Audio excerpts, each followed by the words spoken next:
Hey everybody. So let's get into this because I think a lot of us need this. How do you kill perfectionism, overthinking, all of that? Just how do you build your business so you can go? Let me get this in my group. And I'm kind of sick today, so the weather keeps changing here in Georgia. It's hot, then cold, then hot, then cold. So, let's see. Get in my group. Where is it? Hey, Aisha. Where is it? Let's see. What the heck? Where's my video? It's weird. I don't see it on my page. So we're going to talk about how you can make growth in your business, kill perfectionism. Thank you. I think today after I pick up my kid, I'm going to get some rest. Like hopefully I can get better. Here it is. So let me know, what are you struggling with right now? Like, what are you getting caught up on? What is causing you to not grow in your business? Hey, Dia. So let me know. Because I think perfectionism is going to be a root of it, most of it. I thought about starting this business so long ago to help other people. But it was like I wanted to make sure everything was right before I put it out there. I wanted to make sure the worksheet that I started promoting for other people to start their virtual assistant business was good enough, looked pretty enough, had enough information, etc., etc. But I never ended up putting it out there because I was too scared to put it out there. It wasn't perfect. It wasn't how I wanted to look. It didn't look like all the other big people. When I looked at their like freebies, it wasn't as pretty. All of that nonsense. Like my sign-up forms wasn't as pretty. I didn't have a website. Just comparing myself to a lot of other people and not actually putting in the work to help my people. And so with this, when I started this in August, I was like, okay, I'm going to do the best that I can. I'm going to put out the information of what I knew that I would want when I started. And so, I just did it. Like I did it to the best of my ability. Because I knew that with the other people, where comes that? Okay, I knew with the other people that they had, like graphic designers, Pinterest managers, social media managers, all kinds of people that were helping them with their work, and it was just me by myself. So I knew that I couldn't compare myself to someone else's, like what they say, chapter 12 to my page 1, like chapter 1. So I had to just do what was best for that I can do and put it out there, and then and like you guys know, like when I put out everything, I put it out in a way that I feel will be beneficial to you. And so I know it's not like, okay, I'm just beginning. Like you have to just realize the fact that you're just beginning. It's not going to be perfect. It's not going to be like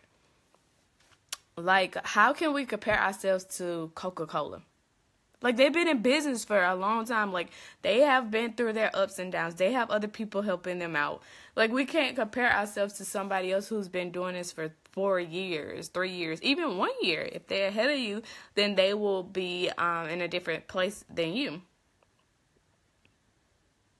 Yes, Dion, like, just do it. Like, if you never put it out, then you will never sign your clients. You will never have the progress that you want to have. You will never live the life that you want to live. You have to start somewhere. Like, we're at 700 and some people in a group. Like, I never really thought that even happened.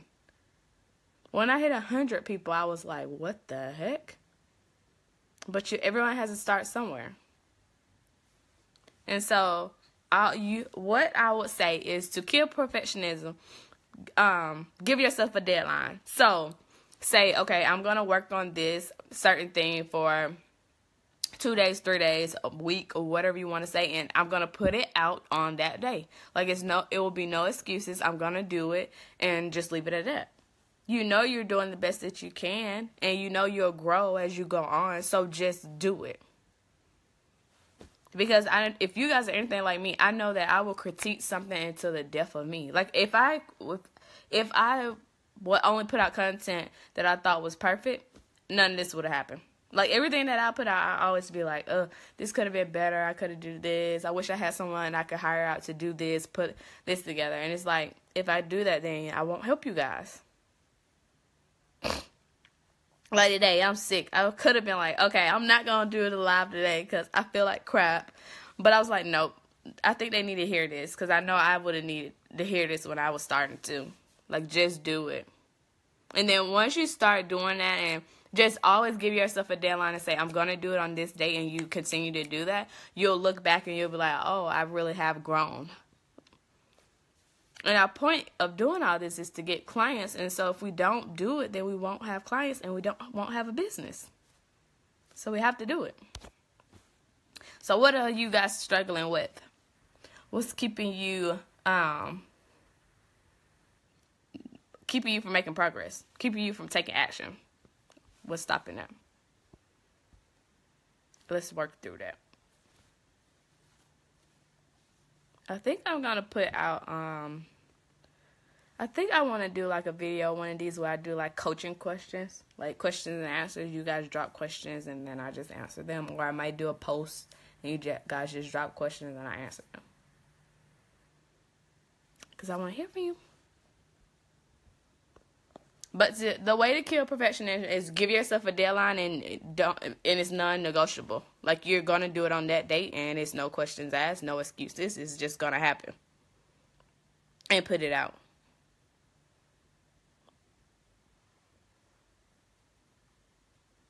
I think maybe if you look, I know what I do is I normally look back at some of the people that I admire and inspire me, and I go back and look through like their old posts and different things like that, and you can see how much they've grown. Like, I think you only look at what they're putting out now and you think, okay, that's what's going on. But it's like, look back at some of the stuff that they put out and you can see how much they have grown. Like, what kind of fear, Aisha? Fear of what? Fear holds a lot of us back.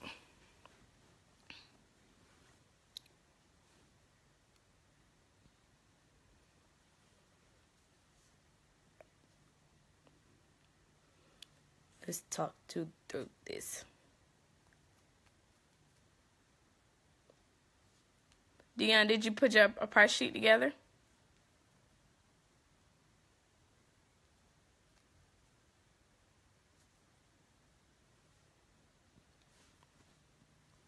What kind of fear is holding you guys back? So if you just good, Dion. And have you sent it out to a couple of people or what? What's going on with that? Most VAs don't have experience. Like, as far as I tell you guys all the time, it's not about like what kind of experience. If you know how to send out an email and reply to emails, you have experience. If you know how to type up a document, then you have experience. If you know how to, what else do I do? If you know how to copy and paste things into Hootsuite or Buffer, then you have experience. And then if you don't know how to do other things, then you maybe won't offer those services right now.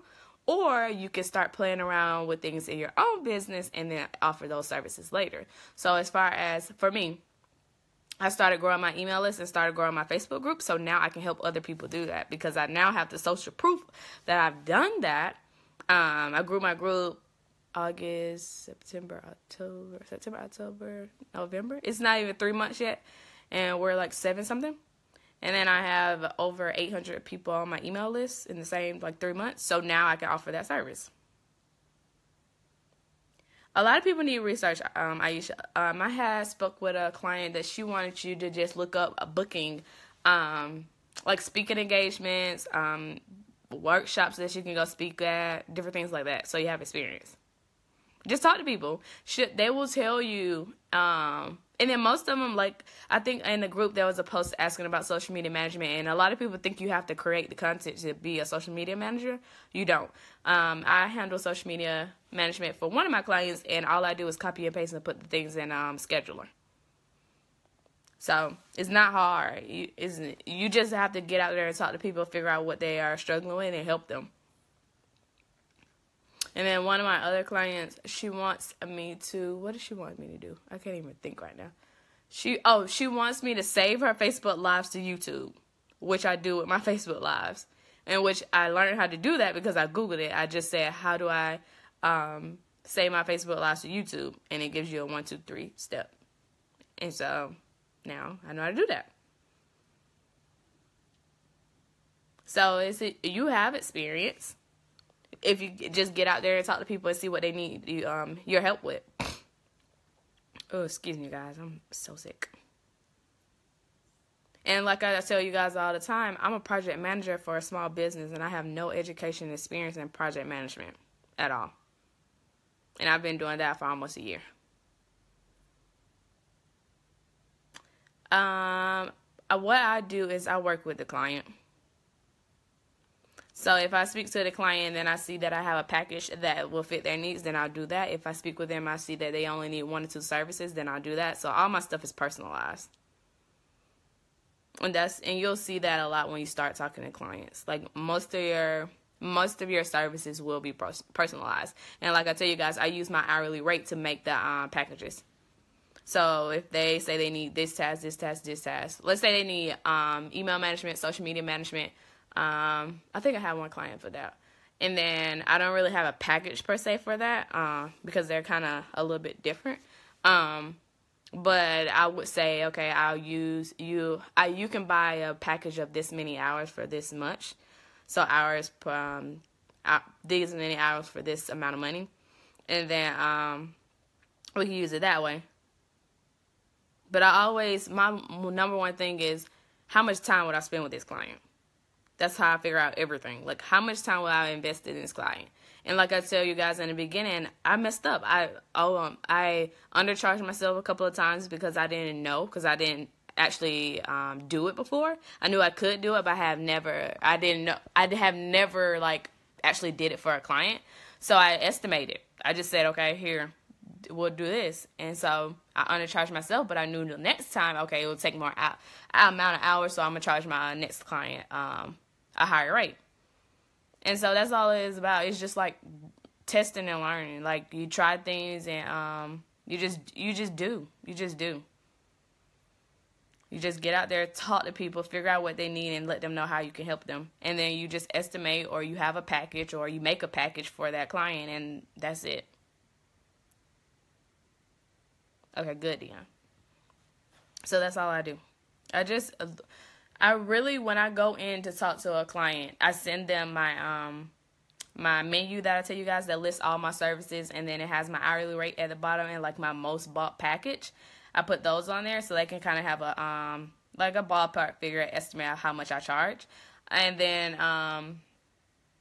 we just talk, and we set up a date to jump on the phone, and I ask them what are they struggling with, like what do they need help with, what's taking up most of their time, and then I let them know how I can help them. And then, like, I think some people are scared that they'll say something that you're not able to help them with. Then tell them that. Say, I can help you with this, this, and this, but I don't have any experience, or I have not done this yet for a client. I will be willing to charge you at a discounted rate if while I help you out, if that's something you are interested in, or I can point you in the direction of finding somebody else that can actually help you with that service. Because for me, if anyone comes on the phone and asks for calls, that's a no. I would say, I don't do calls. So I will say, okay, I can probably help you out and find someone that can handle calls for you. But yeah, I don't really offer calls anymore. Yeah, thank you, Jess. So it's really just about talking to someone, figuring out what they're, okay, so let's put it like this. When you go to the doctor, they don't know. Like, you go into the doctor and you call and say, I'm sick, I have these many symptoms. But they come in and they ask you more questions when you're on a call, to figure out more about what's going on with you and figure out how they can, like, serve you, like, make you better. So, that's all it really is. You'll find out, like, questions or whatever that they're struggling with. But once you get on the phone, you'll get more detailed information and you'll be able to let them know how you can help them. And then just figure out, I always have my hourly rate in the back of my mind because I know how much I will charge them. I will think about what they're saying they need help with, and then I will say, okay, this will probably take about this amount of time.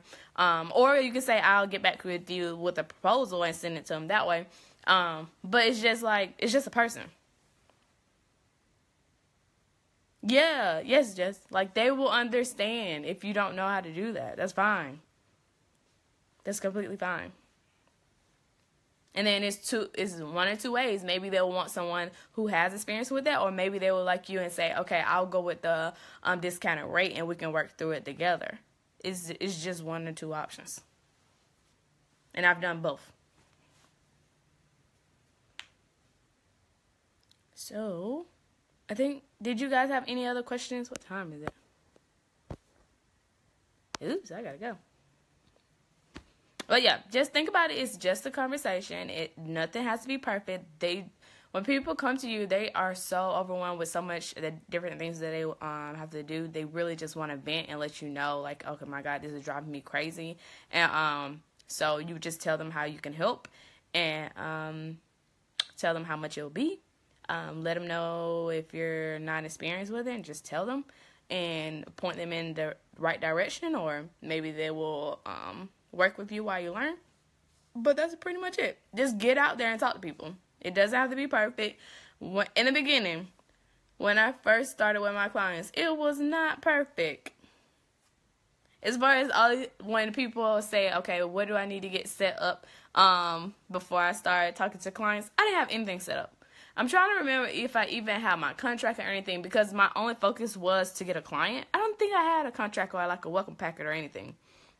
So I think I worked on all of that, like, after I had the client that was like, okay, yeah, I'm ready to work with you, and they would like send it over to me, and then that's when I went research crazy and picked up, got my contract together, got my welcome packet, did all that kind of thing. But nothing can stop you. Just do it. It doesn't have to be perfect. They just want a contract. And then I know some of you know that they don't even know about a contract. Some people are out here working without a contract, so don't do that. But definitely just talk to people, get you your first client, and then figure out the rest along the way. Like, you'll learn so much more by doing. It doesn't have to be perfect. Just do it. Did you guys have any other questions? Oh, I'm about to get off of here. I gotta go pick up the kid. If you have any other questions, let me know. Thank you for the hearts. Leave the comments below. And then I will see you guys tomorrow. Thank you so much. I love you guys. Thank you for the support. And I'll be back tomorrow. Yes, Dion. Hand on.